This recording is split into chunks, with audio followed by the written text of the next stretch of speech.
It's all turning to rubble. Another week has passed and despite assurances provided by the O'Farrell government, there is still no resolution.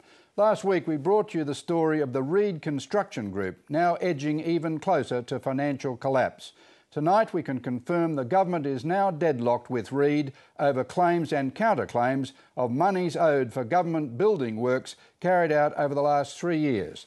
The row centres on a dispute over Reed's bills for variations to Building the Education Revolution projects and for additional costs to roads and infrastructure. While the political wrangling continues, forensic accountants are trying to track down what happened to almost $100 million that should have been paid to subcontractors down the line. Caro Meldrum-Hanna reports.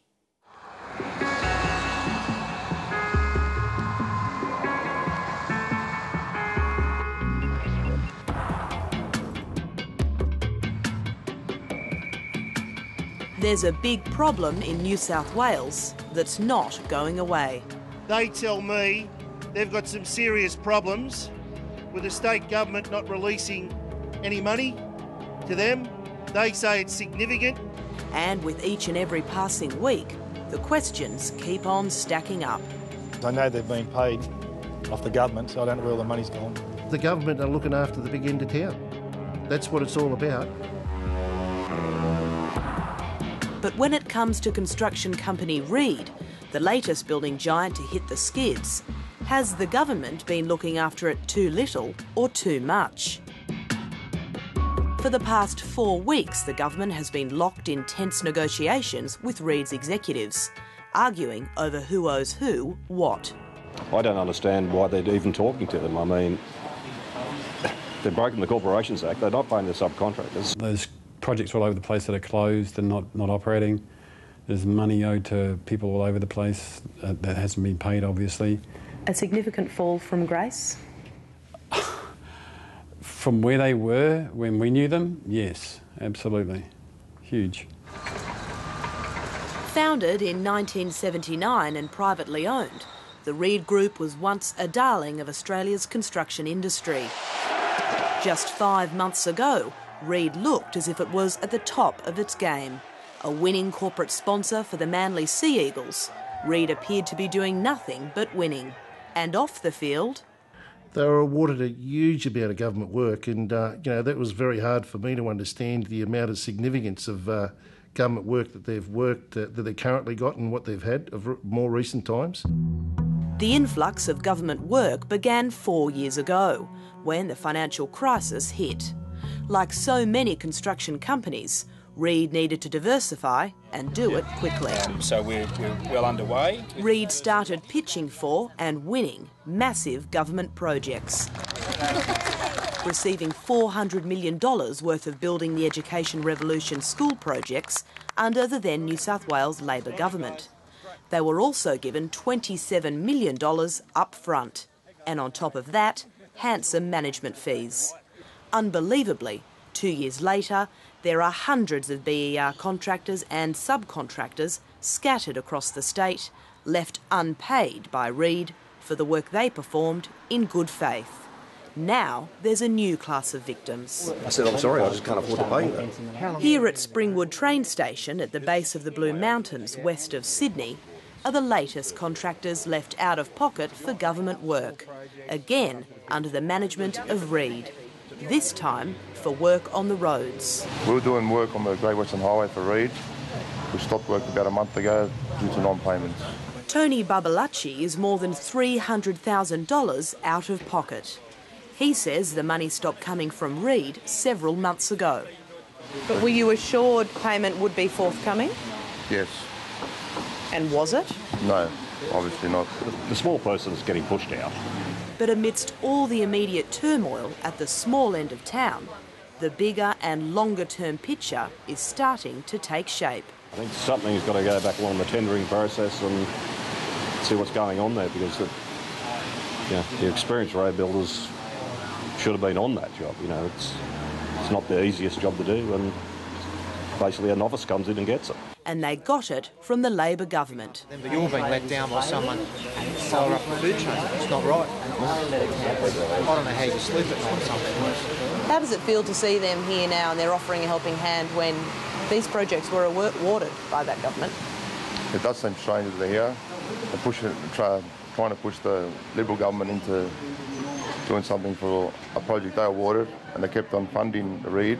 This has all happened under Barry O'Farrell's watch. Will you acknowledge that this mess has all started under Labor? Labor programs, government work awarded to Reed, under your watch. What we've got is a set of circumstances where we have contractors that are going out the back door. That's now. We need to talk about the origins, though. The origins are very important here, because we wouldn't be here in this trouble if it wasn't for the start. Well, no one knows that yet. That's why we want to call an upper house inquiry. Into yourselves? Well, no, into the conduct of Reed, perhaps, and to see what went wrong. Underneath all the marketing glitz, according to information received by 7:30, it's arguable that the Labor government should have known Reed was heading for trouble at least 3 years ago. It's your opinion as early as 2008, internally in Reed, there was chaos. I think there was, and I think a lot of the staff thought that at the time too. John Rawson is a management consultant based in Sydney's CBD. He was first engaged by Reed in 2000 and for 8 years conducted training seminars for executives like the one seen here. In 2007, Rawson says he watched Reed prepare to embark on a massive human resources hiring spree, all part of the company's audacious expansion plan. Come 2008, when the hiring frenzy began, long-term senior staff quickly grew concerned with the new direction Reed was taking. They had projects in water, they had projects in building, they had road projects. I was there when they were thinking about expanding into mining and actually taking this first steps to expanding into mining. They added about 250 staff over 3 years. That's a huge amount of people to bring in. Hiring so many people in such a short amount of time can only equal disaster. A huge shift in culture. Yes, absolutely. By 2009, according to Rawson, the cracks were there to see. And if the New South Wales Government Procurement Department checked with some of Reed's clients, it would have found them. The business had started to stretch and there were problems starting to happen, and yes, they probably would have found a few issues at that time. They certainly would have, let me say this, if they'd interviewed the employees, they would have definitely found the issues, period. It seems that Reeds were the most popular, one to tender and win tenders on all these jobs. Why? Why were they the popular one, the chosen one? Well, I'm not too sure, but I'd like to think that it wasn't because they're the lowest price. There are now mounting calls for the O'Farrell government to do what Labor never did and order a full inquiry into the procurement department and the building giants who oversaw it all.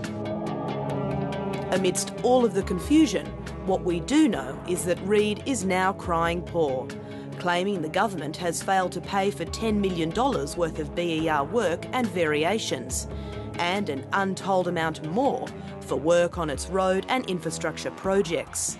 But is Reed a victim of the government or a victim of itself? All I do know is that Reeds have invested in mining equipment in the mining industry. I've known that for some period of time. To the tune of how much? Oh, well, I'm led to believe it's around $90 million. There are now allegations Reed has misappropriated $90 million of government money, meant for BER and road contracts, into its private mining ventures. The government's forensic accountants are still trying to decipher where the money went. Meanwhile, with staff currently leaving Reed in droves and murmurs the company is about to freeze wages, one thing is for sure: the government must act now if it wants to avoid a catastrophe. Caro Meldrum Hannah reporting.